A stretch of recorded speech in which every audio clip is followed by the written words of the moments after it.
గౌరవ మాజీ మంత్రివర్యులు పెద్దలు శ్రీ ఎర్రబెల్లి దయాకర్ రావు గారు, గౌరవనీయులు మాజీ మంత్రివర్యులు శ్రీ డిఎస్ రెడ్డియా నాయక్ గారు, గౌరవనీయులు శాసన మండలి సభ్యులు రవీందర్రావు గారు, మహబూబాబాద్ మాజీ శాసనసభ్యులు గౌరవనీయులు బానోద్ శంకర్ నాయక్ గారు, గౌరవనీయులు రాజ్యసభ సభ్యులు పెద్దలు శ్రీ వద్దిరాజు రవిచంద్ర గారు, ఇల్లెందు మాజీ శాసనసభ్యురాలు సోదరి శ్రీమతి హరిప్రియ నాయక్ గారు, గౌరవనీయులు మన మహబూబాబాద్ జిల్లా పరిషత్ మాజీ అధ్యక్షురాలు సోదరి శ్రీమతి కుమారి బిందు గారు, అట్లాగే గౌరవనీయులు తమ్ముడు ఏనుగుల రాకేష్ రెడ్డి గారు, అట్లాగే భరత్ కుమార్ రెడ్డి గారు, మా అన్న రాజేందర్ గారు, మహేందర్ రెడ్డి గారు, రవి గారు, అట్లాగే యాకూబ్ గారు, అన్నగారు వెంకన్న గారు, ఇంకా పేరు పేరున వేదికపై ఆసీనులైన గౌరవనీయులైన రవిచంద్ర గారు, మన గోవింద్ నాయక్ గారు, గాంధీ గారు, పేరు పేరున వేదికపైనున్న గౌరవనీయులైన అన్న నవీన్ గారు, శ్రీనివాస్ రెడ్డి గారు, ఇంకా నేను ఎవరో పేర్లు మర్చిపోయినో జర మనసులనే తిట్టుకోండి, లొల్లెక్కువ ఉంది ముంగట. తమ్ముడు యువ నాయకుడు కనబడతలేడు, మురళి ఎక్కడ పోయిండు, మురళీధర్ రెడ్డి గారు, తమ్ముడు మురళీధర్ రెడ్డి గారికి, ఇంకా వేదిక పైన ఆసీనులైన పెద్దలందరికీ, మన తిరుపతి రెడ్డి గారికి, మన్నించాలి, ఎర్రం తిరుపతి రెడ్డి గారికి, అట్లాగే వేదిక ముందు ఇంత పెద్ద ఎత్తున మరి ఈరోజు మహబూబాబాద్ జిల్లాలోని వివిధ గ్రామాల నుండి మండలాల నుండి తరలి వచ్చిన మా అన్నదమ్ములకు, మా అక్క చెల్లెళ్లకు, పత్రికా మిత్రులకు పేరు పేరున అందరికీ హృదయపూర్వకంగా మీ స్వాగతానికి, మీ అద్భుతమైన ఉత్సాహానికి ధన్యవాదాలు తెలియజేస్తా ఉన్నాను. వేదికపై ఆసీనులైన గౌరవనీయులైన సర్పంచులు, గౌరవ ఉప సర్పంచులు, గౌరవ వార్డు సభ్యులు ఎవరైతే బీఆర్ఎస్ పార్టీ మద్దతుతో గెలిచి వచ్చినారో వారికి కూడా ప్రత్యేకంగా ఒకసారి గట్టిగా చప్పట్లతో వారికి శుభాకాంక్షలు ఇవ్వాలని కోరుతా ఉన్నా. గెలిచిన వారికి మాత్రమే కాకుండా వీరోచితంగా పోరాడి అధికార పార్టీ కుట్రలు, అధికార పార్టీ ఆగడాలు, అధికార పార్టీ అరాచకాలు, మరి మంత్రులు, ముఖ్యమంత్రి గారి డబ్బులు, ఇవన్నిటిని కూడా ఎదుర్కొని వీరోచితంగా పోరాడి 1 ఓటుతో, 2 ఓట్లతో, 10 ఓట్లతో, 50 ఓట్లతో ఓడిపోయిన మా తమ్ముళ్ళు, చెల్లెళ్ళు వారందరికీ కూడా ఒకసారి గట్టిగా చప్పట్లతో వారికి కూడా అభినందనలు చెప్పాలని చెప్పి నేను కోరుతా ఉన్నా. గెలిచిన వారికి మాత్రమే కాకుండా గెలిపించిన మీ అందరికీ మా వేదిక నుండి గట్టిగా చప్పట్లతో అభినందనలు చెప్పాలని చెప్పి నేను కోరుతా ఉన్నా. ఎందుకంటే ఒక సర్పంచ్ గెలవాలంటే ఆ ఊళ్ళో కనీసం ఒక 100-200 మంది గట్టిగా పట్టుబడితే తప్ప ఒక సర్పంచ్, ఒక ఉప సర్పంచ్ గెలవరు. గెలిచేది ఒక్కరు, కానీ గెలిపించేది ఎంతోమంది. వాస్తవం ఏంటి అంటే ఈరోజు నిజానికి ఎప్పుడైనా సరే సర్పంచ్ ఎన్నికలు, మండల పరిషత్ ఎన్నికలు, జిల్లా పరిషత్ ఎన్నికలు సాధారణంగా అధికారంలో ఎవరుంటే వారికి కొంత అనుకూలంగా ఎన్నికలు జరుగుతాయి. 3 ఏళ్ళు ఉంది కదా, ఇంకా 4 ఏళ్ళు ఉంది కదా, మరి వాళ్ళకే ఓటేస్తే ఏమన్నా పని అవుతుందేమో అన్నట్టుగా ప్రజల ఆలోచన కూడా ఉంటుంది. కానీ అలా తెలంగాణలో దానికి భిన్నంగా పరిస్తున్నది. మీరు గమనిస్తే ఇంతకుముందు సోదరులు శంకర్ నాయక్ గారు, కవితమ్మ చెప్పినట్టు ఒక మాట స్పష్టం.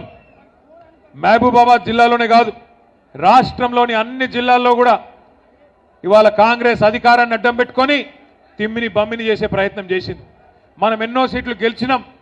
గెలిచిన వాటిల్లో కూడా 1 ఓటుతో, 10 ఓట్లతో తక్కువ ఫరకున్న కాడ ముందు ఒక తీరుగా డిక్లేర్ చేసి ఆ తర్వాత మళ్ళా మార్చి కాంగ్రెస్ మద్దతుదారులు గెలిచినట్టుగా వాళ్ళు ప్రకటించుకున్నారు. అట్లా 1-2 కాదు, మొత్తం తెలంగాణ లెక్క తీసుకుంటే దగ్గర 1000-1500 గ్రామాలు మొత్తం తెలంగాణలో ఉన్నాయి. ఆ లెక్కన ఇవాళ కాంగ్రెస్ సర్పంచ్ ఎన్నికలు పెడితే దగ్గర 45% ఇవాళ సర్పంచ్ ఎన్నికల్లో బీఆర్ఎస్ గెలిచింది అంటే ప్రజల్లో మార్పు వచ్చింది అనేది అర్థమవుతా ఉన్నది. తమ్ముడు జర మధ్యలో కూర్చోండమ్మా, జర ఇక్కడ కూర్చోండి. మీరు కూర్చుంటే వెనక కనబడతలేదు, కూర్చోండి. జర కూర్చుంటే వెనక కనబడుతుంది. తమ్ముడు కూర్చోండి ప్లీజ్. అట్లాగే ఇవాళ రాష్ట్ర వ్యాప్తంగా ప్రజల్లో మార్పు అనే ఆలోచన మొదలైంది. 2 ఏళ్ళు నిండింది ఇప్పటికి కేవలం కాంగ్రెస్ పార్టీ ప్రభుత్వం వచ్చి, కానీ 2 ఏళ్లలోనే ప్రజల్లో తిరుగుబాటు ప్రారంభమైంది. రైతు బంధు కేసీఆర్ గారు ఉన్నప్పుడు బ్రహ్మాండంగా ఒకసారి కాదు 2 సార్లు కాదు 11 సార్లు మీరు దండం పెట్టే అవసరం లేకుండా దరఖాస్తు పెట్టే అవసరం లేకుండా 73,000 కోట్ల రూపాయలు 70 లక్షల రైతుల ఖాతాల్లో నాటేసే టైం వచ్చిందంటే ఫోన్లన్నీ టింగు టింగు టింగ్ అంటుండే 70 లక్షల ఖాతాల్లో 73,000 కోట్లు పడ్డాయి. ఈరోజు ఉన్నదా ఆ పరిస్థితి? ఒకప్పుడు కేసీఆర్ గారు ఉన్నప్పుడు రైతు బంధు పడుతుందా అంటే అది ఆటోమేటిక్గా పడేదే కదా, ఏమున్నది వార్త అన్నట్టు ఉంటుండే. కానీ అలా కాంగ్రెస్ ప్రభుత్వం వచ్చినాక ప్రతి సీజన్కు ప్రతిసారి నాట్లేసే టైంకు రైతు చూడాలి ఈసారి ఎత్తడో వెయ్యడో ఏమవుతుందో అనే ఒక ఆందోళన రైతుల్లో ఉన్నది. ఒకసారి కాదు 2 సార్లు రైతు బంధు కొట్టిండి, 2 ఏళ్లలోనే 2 సార్లు రైతు బంధు కొట్టిన దొంగ రేవంత్ రెడ్డి. అట్లాగే ఇలా రైతులు బాధపడుతున్నారు మహబాద్లో, అట్లాగే డోర్నకల్లులో, ఈ ప్రాంతంలో ఉన్న ఇతర నియోజకవర్గాల్లో కూడా. మాయ మాటలు నమ్మిండ్రు, రైతులు నమ్మిండ్రు, ప్రజలు నమ్మిండ్రు, మన కార్యకర్తలు కూడా పోయిన శాసనసభ ఎన్నికల్లో కొద్దిగా డీలా పడ్డారు. ఒక మాట నేను అడుగుతా, మీరు నిజాయితీగా సమాధానం చెప్పాలని చెప్పి నేను కోరుతా ఉన్నా. ఇక్కడికి వచ్చిన మా మహబాద్ డోర్నకల్ నియోజకవర్గ అన్నదమ్ముల ఆడబిడ్డలను నేను ఒక మాట అడుగుతున్నా, నిజాయితీగా సమాధానం చెప్పండి. మీరు ఏమనుకున్నారు? మహబాద్ వాళ్ళు డోర్నకల్ వాళ్ళు ఏమనుకున్నారంటే పోతే మా ఒక్క సీటు పోతుందేమో కానీ కేసీఆర్ సార్ అయితే ఉంటాడు కదా అనుకున్నారు, అంతేనా? ఇది సీటీలు కొట్టే ముచ్చట కాదు, సిగ్గుపడే ముచ్చట. ఎందుకంటే ఇక్కడ మీరు ఓడిపోతే ఎమ్మెల్యేలు గెలవకపోతే కేసీఆర్ సార్ ముఖ్యమంత్రి ఎట్లయితాడు? మీరేమనుకున్నారు? పోతే మా ఒక్క సీటు పోతుంది, పోతే మా ఒక్క ఎమ్మెల్యే పోతాడు, కానీ కేసీఆర్ ఉంటాడు కదా అనుకున్నారు. మాకేం డోకా ఉన్నది, రైతు బంధు వస్తుంది, 24 గంటల కరెంట్ వస్తుంది, గోదావరి నీళ్లు తెచ్చిండు కేసీఆర్ గారు కాళేశ్వరం రూపంలో. ఇదివరకు వాళ్ళు కాలువలతో విడిచిపెట్టిపోతే ఆ కాలువల్లో తుమ్మ చెట్లు మొలిస్తే మా డోర్నకల్లులో, తుంగతుర్తిలో, మా నెల్లి కుదురులో, కేసముద్రంలో కాళేశ్వరం నీళ్లు తీసుకొచ్చిన ఘనత ఎవలది? గోదావరి నీళ్లు తెచ్చిన ఘనత ఎవలది? కేసీఆర్ గారిది. అందుకే మీరేమనుకున్నారు? కేసీఆర్ అయితే ఉంటాడు, పోతే మా సీటు పోతుంది అనుకున్నారు. కానీ ఇప్పటికి అర్థమైందా మరి?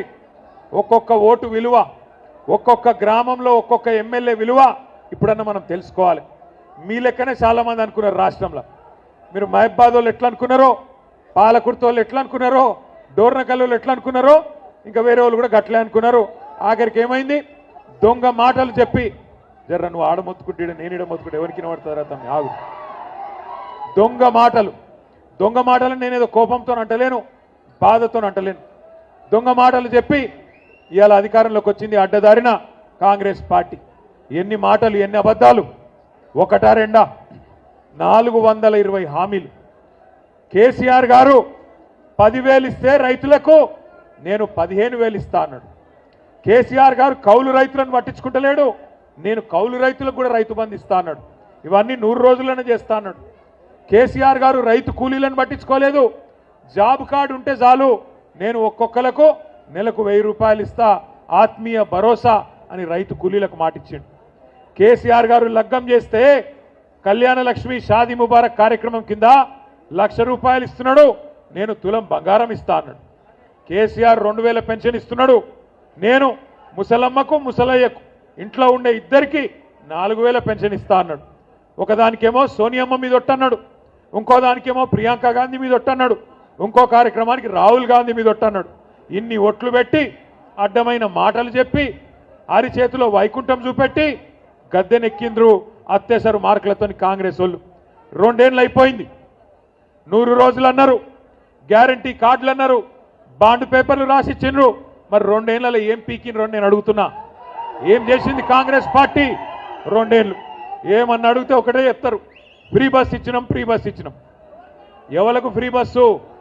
మహిళలకు ఫ్రీ అట, కానీ మొగళ్లకు డబుల్ టికెట్ అట. ఇంట్లో ఉండే పిల్లగాళ్ళకు చారణ పెంచిండ్రు బస్ పాస్లకు. ఇక ఫ్రీ ఎట్లయితే నాకు తెలియక అడుగుతా. అంటే ఇట్లా అబద్ధాలు చెప్పి రాష్ట్రాన్ని ఆగం చేసి మంచిగా నడుస్తున్న రాష్ట్రాన్ని ఇవాళ ఆగమాగం చేసే పరిస్థితి తీసుకొని వచ్చినారు. మన ప్రజలు కూడా నమ్మిండ్రు. కేసీఆర్ గారు 2,000 పెన్షన్ ఇచ్చిండు కదా, మరి ఈయన చెప్తున్నాడు కదా 4,000 ఇస్తా అని, ధనిక రాష్ట్రం కదా ఇస్తాడేమో అనుకున్నారు. మరి ఎక్కడ పోయింది ఇవాళ ధనమంతా? ఎక్కడ పోతుంది అంటే ఢిల్లీకి పోతున్నది. ఢిల్లీకి పోతున్నది.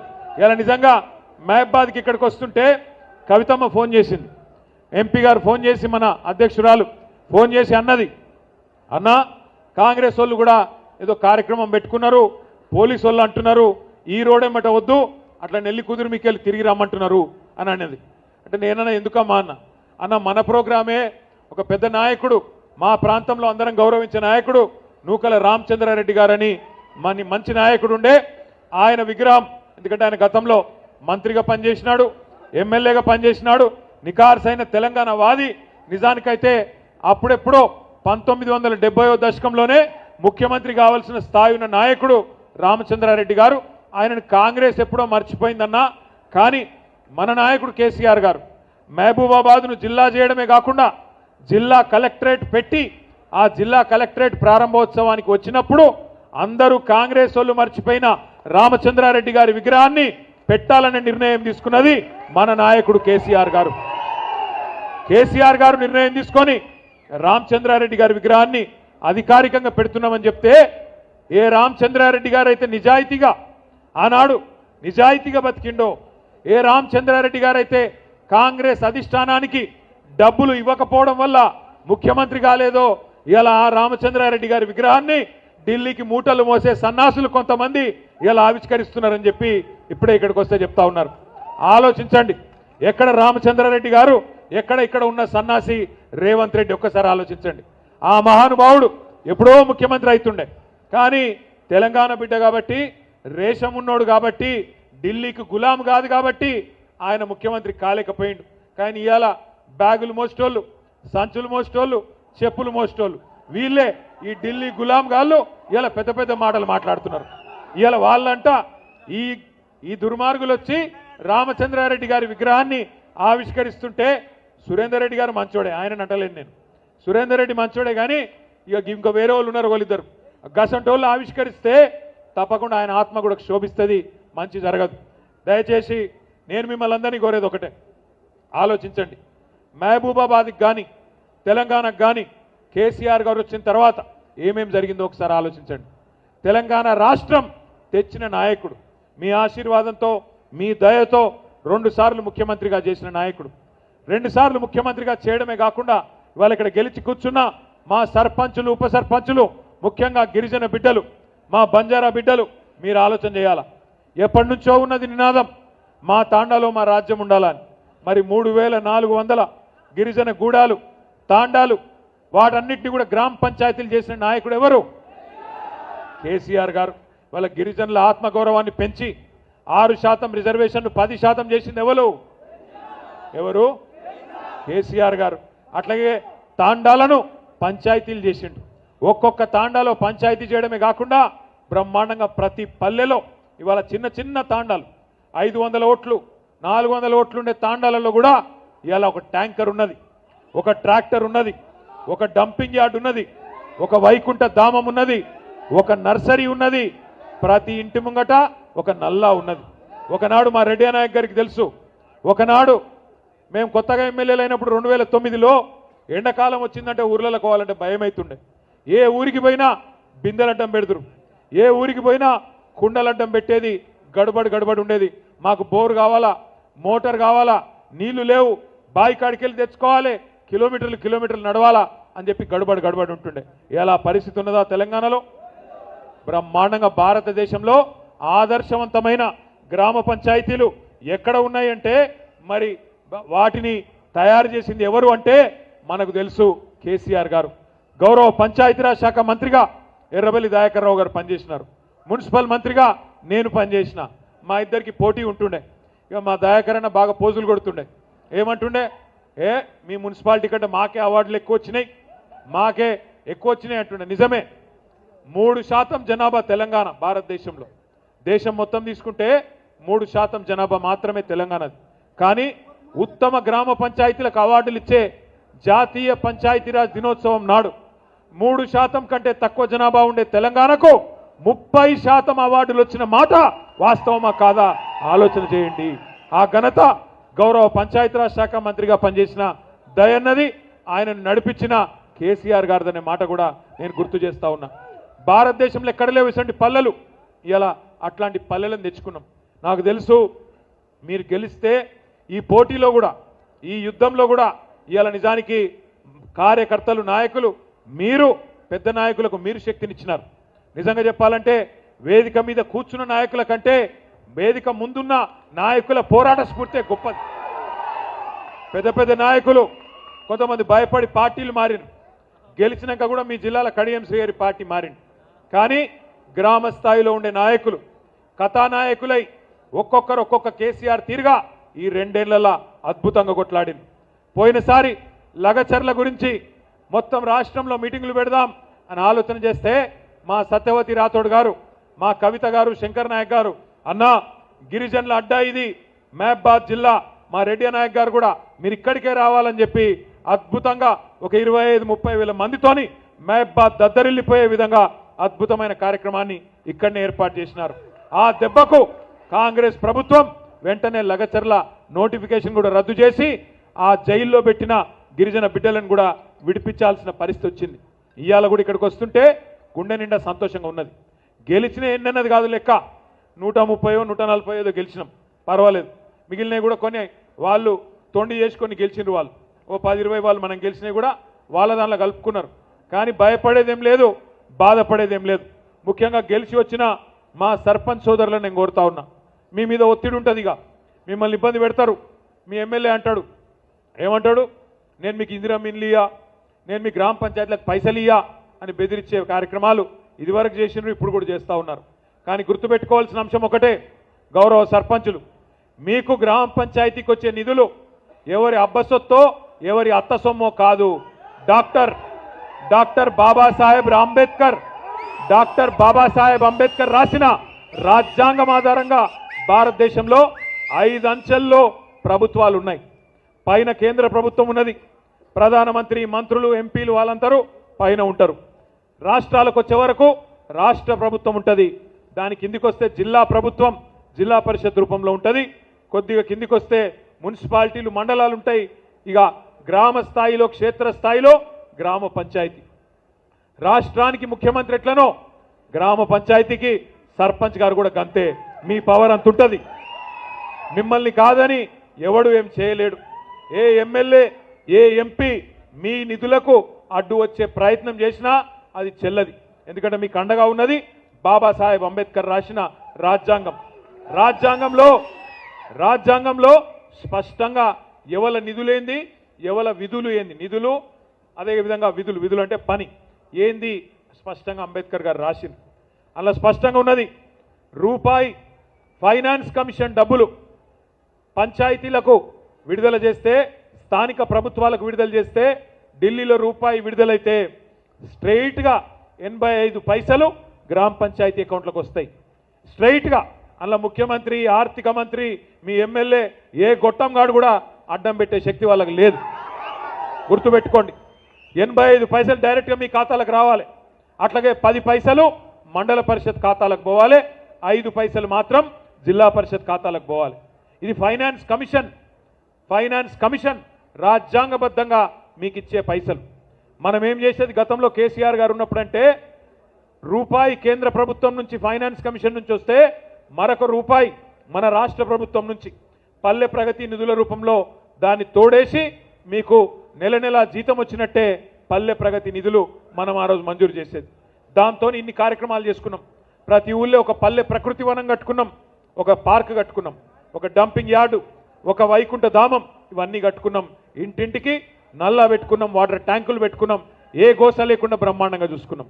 అట్లాగే ఇవాళ మీరు కూడా మళ్ళొక్కసారి 2 ఏళ్లుగా కాంగ్రెస్ ప్రభుత్వం వచ్చినాక ఊర్లు మాసిపోయినాయి, ఊర్లు పాడుపడ్డాయి. అక్కడ ట్రాక్టర్లలో కనీసం డీజిల్ పోసేటోడు లేడు, ట్యాంకర్లలో నీళ్లు పోసేటోడు లేడు, బుగ్గ పాడైతే బుగ్గ తీసేటోడు లేడు. ఇవాళ గందరగోళమైన పరిస్థితి గ్రామాల్లో ఉన్నది. ఎక్కడికక్కడ పిచ్చి చెట్లు మొలిచి ఆగమాగమైపోయి పారిశుద్ధ్యం కూడా ఆగమైపోయింది. నేను సర్పంచ్లను కోరుతా ఉన్నా, ముఖ్యంగా బీఆర్ఎస్ సర్పంచ్లను కోరుతా ఉన్నా, మీరు చూపెట్టాలి కాంగ్రెస్ వాళ్ళకు తోవ, మీరు చేయాలి వాళ్ళకు బుద్ధి వచ్చేటట్టు పని. మీరు అనుకుంటే గ్రామాలలో మీరే కథానాయకులై మీ మిగతా గ్రామ పంచాయతీల్లో ఉండే సర్పంచులకు, ఈ రాష్ట్రంలో ఉండే మంత్రులకు, ముఖ్యమంత్రికి కూడా సిగ్గొచ్చేటట్టు చూసినారు. బీఆర్ఎస్ వాళ్ళు 4000 మంది గెలిస్తే ఆ 4000 గ్రామాలు కలకలలాడుతున్నాయి, మిగతా గ్రామాలు వెలవెలబోతున్నాయి అన్నట్టుగా అద్భుతంగా పనిచేయాల్సిన బాధ్యత మీ మీదనే ఉన్నది. కానీ ఇది క్వార్టర్ ఫైనల్. ఇప్పుడు మనం కొట్లాడింది క్వార్టర్ ఫైనల్, నెక్స్ట్ సెమీఫైనల్ ఉన్నది, అటెన్క ఫైనల్ ఉంటుంది. సెమీఫైనల్ ఏంటిది? ఇప్పుడు మున్సిపాలిటీ ఉన్నది, జిల్లా పరిషత్ ఉన్నది, మండల పరిషత్ ఉన్నది, అది సెమీఫైనల్. అది సెమీఫైనల్. ఫైనల్ 2028. ఇప్పుడు ఇక్కడికి రాగానే మీరు లొలి పెడుతున్నారు. మళ్ళా కేసీఆర్ గారు తిరిగి సీఎం కావాలన్నదే మా అందరి కోరిక, మనందరి కోరిక. కరెక్టేనా? ఈ రాష్ట్ర ప్రజల కోరిక కేసీఆర్ గారు తిరిగి ముఖ్యమంత్రి కావాలి. ఎందుకు? ఎందుకంటే పాడైపోయిన రైతాంగం, పాడైపోయిన వ్యవసాయం బాగు చేసింది కేసీఆర్. 24 గంటల కరెంటు రైతాంగానికి ఉచితంగా ఇచ్చింది కేసీఆర్. 73,000 కోట్ల రూపాయలు రైతుల ఖాతాల్లో రైతు బంధు రూపంలో వేసింది కేసీఆర్. ఆడపిల్లల పెళ్లిళ్లు 15 లక్షల మందికి మరి కళ్యాణ లక్ష్మి పేరుతో చేయించింది కేసీఆర్. పాడుబడ్డ వెనుకబడ్డ మహబూబాబాద్ జిల్లాను జిల్లా కేంద్రం చేసింది కేసీఆర్. ఈ జిల్లాలో మెడికల్ కాలేజ్, నర్సింగ్ కాలేజ్ పెట్టడమే కాకుండా ఒక సూపర్ స్పెషాలిటీ ఆసుపత్రి పెట్టి మా సత్యవతి గారు, మా శంకర్ నాయక్ గారు గర్వంగా చెప్తుంటారు అప్పుడప్పుడు, అన్నా మా జిల్లా కేంద్రంలో 140 మంది డాక్టర్లు ఉన్నారు తెలుసా మీకు అని వాళ్ళు గర్వంగా చెప్తున్నారు. ఆ పరిస్థితి వచ్చిందంటే దానికి కారణం ఎవరు? కేసీఆర్. అందుకే నేను అంటున్నా, మళ్ళొక్కసారి కేసీఆర్ గారి నాయకత్వం రావాలి. ఈ లోపల కేసీఆర్ గారు కాలు బయట పెట్టంగానే కొన్ని జంతువులు మరుగుతున్నాయి, మీరు చూస్తున్నారు. జరా నేను ఒరుతున్నా కదా, నన్ను ఒర్రని.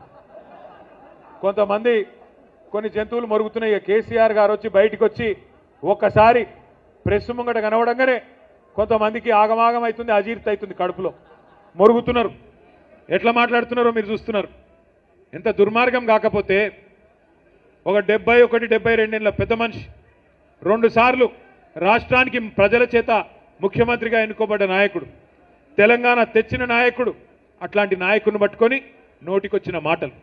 ఒకసారేమో కాలు ఇరిగింది అని ఆనందం, ఇంకోసారేమో ఆయన చచ్చిపోవాలని చెప్పి శాపనార్థాలు. ఇది మంచిదేనా?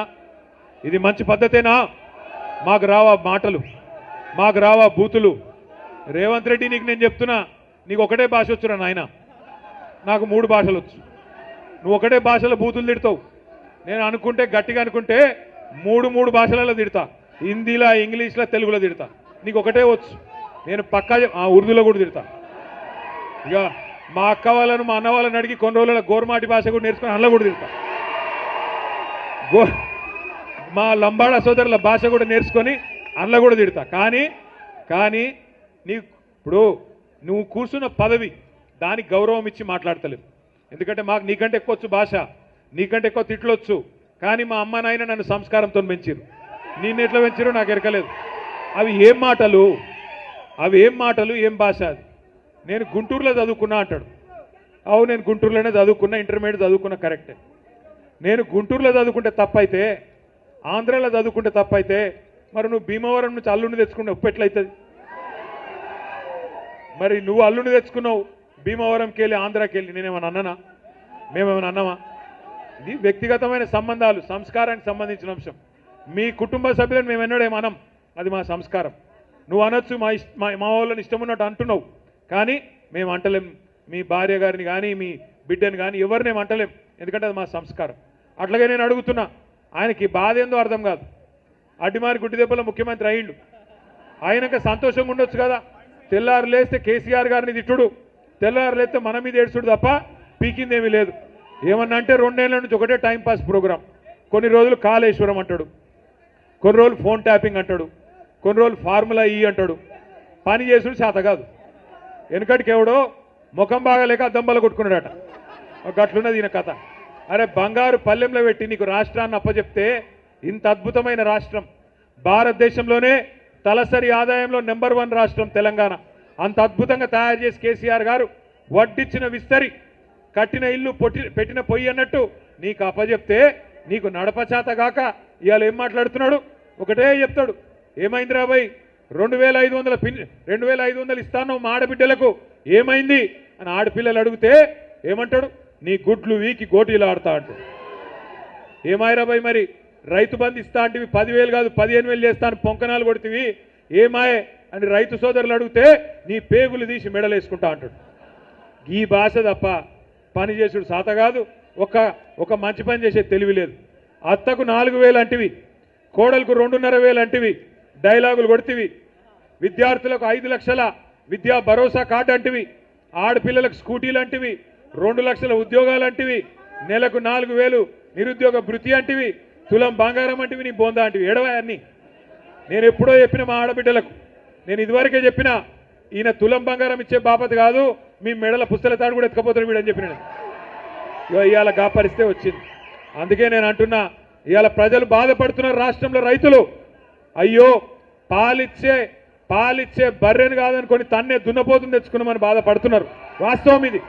కానీ ఎలక్షన్లప్పుడు ఆగమై తర్వాత బాధపడితే లాభం లేదు. నేను మొన్న హైదరాబాద్లో ఒక మీటింగ్కి వెళ్ళి ఇంకో మీటింగ్ పోతున్నా. ఒక ఆటో ఆయన వచ్చి నా పక్కకు ఆగిండు. ఆగితే ఆ డ్రైవరు నా దిక్కు చూసి నమస్తే అన్నాడు. నేను కూడా నమస్తే అన్నా. జర అద్దం కిందికి దించు అన్నాడు. దించితే అడిగిండు, సాబ్ కहाँ जा रहे అన్నాడు. మీటింగ్ पे जा रहा हूं. ఏం పేరు నీది అన్న. मेरा नाम महमूद है साहब అన్నాడు. क्या हाल है महमूद भाई అన్న. क्या हाल है साहब, सब बर्बाद है అన్నాడు. सब बर्बाद है क्या हुआ అన్న. अरे इन आने के बाद सब खत्म हो गया साहब, सब कारोबार बंद, पैसा नहीं मिल रहा, क्या करना అన్నాడు. అంటే నేనన్నా మరి ఏ గలత్ ఓట్ కా సజా 5 साल है నా అన్న. అంటే ఒక తప్పు ఓటు శిక్ష 5 ఏళ్ళు కదా మహమూద్ భాయ్, ఏం చేయాలి అన్న. అంటే ఏమంటుండే ఎరికేనా ఆయన నన్ను, సాబ్ కోయి తర్కీబ్ నీ క్యా అంటుండు. అంటే ఏంటో ఎరికేనా అంటే ఏమైనా ఉపాయం లేదా సార్ అంటుండు. ఉపాయం ఏమి ఉండదు. అందుకే మహబాద్ వాళ్ళు డోర్నకల్ గట్టిగా యాద పెట్టుకోండి. వచ్చేసారి కూడా కేసీఆర్ గారు ఎవలకు బీఫామ్ ఇస్తే ఇక వేరే ఆలోచన ఉండదు. అర్థమైందా? ఇక మా సీటు ఓత పోయింది కానీ కేసీఆర్ ఉంటాడు, మా ఎమ్మెల్యే ఓత పోయింది కానీ కేసీఆర్ ఉంటాడు, అట్లా నడవదు. ఎక్కడ ఎవలకు కేసీఆర్ గారు బీఫామ్ ఇస్తే వాళ్ళల్లోనే కేసీఆర్ని చూడాలి. కేసీఆర్ గారు ముఖ్యమంత్రి కావాలంటే కళ్ళు మూసుకొని ఎవరు కారు గుర్తు మీద మీ ముంగటికి వస్తే రేపు ఎంపీటీసీ ఎన్నికల్లో, జెడ్పీటీసీ ఎన్నికల్లో, కౌన్సిలర్ ఎన్నికల్లో, ఎమ్మెల్యే ఎన్నికల్లో, ఎంపీ ఎన్నికల్లో కారు గుర్తు మీద ఎవరొచ్చినా ఒకటే గుర్తు పెట్టుకోవాలి, ఇదర్ హై కార్ ఉదర్ సబ్ బేకార్, ఇదర్ హై కార్ ఉదర్ సబ్ బేకార్. అందుకే కారు గుర్తు చూసుకోవాలా, కేసీఆర్ను గుర్తు తెచ్చుకోవాలా. క్యాండిడేట్ ఎవరన్నది అనవసరం, కేసీఆర్ రావాలి, మళ్ళీ రాష్ట్రానికి ముఖ్యమంత్రి కావాలి. ఇదే లక్ష్యంతో అందరం పనిచేద్దాం, ముందుకు పోదాం. ఇప్పటికే బాగా ఆలస్యమైంది, ఇంకా సన్మానాల కార్యక్రమం ఉంది. దయచేసి మిగతా నాయకులు ఏదైతే సర్పంచులు కాదో జర్ర మీరు ఆగుండు, నీ దండం పెడితే ఆగురా భయ్, నువ్వు నా చెవులను జోరిగలేక నువ్వు మోపోయిన ఆగు. జర్ర మిగతా వాళ్ళు ఆగండి. సర్పంచులు గౌరవనీయులు మిగతా వాళ్ళు ఆగాలి. దయచేసి ఓన్లీ సర్పంచుల సన్మానము వారు రావాలి, మిగతా వాళ్ళు ఆగాలని చెప్పి కోరుతూ జై తెలంగాణ. కేసీఆర్ గారి నాయకత్వం, థ్యాంక్ యూ.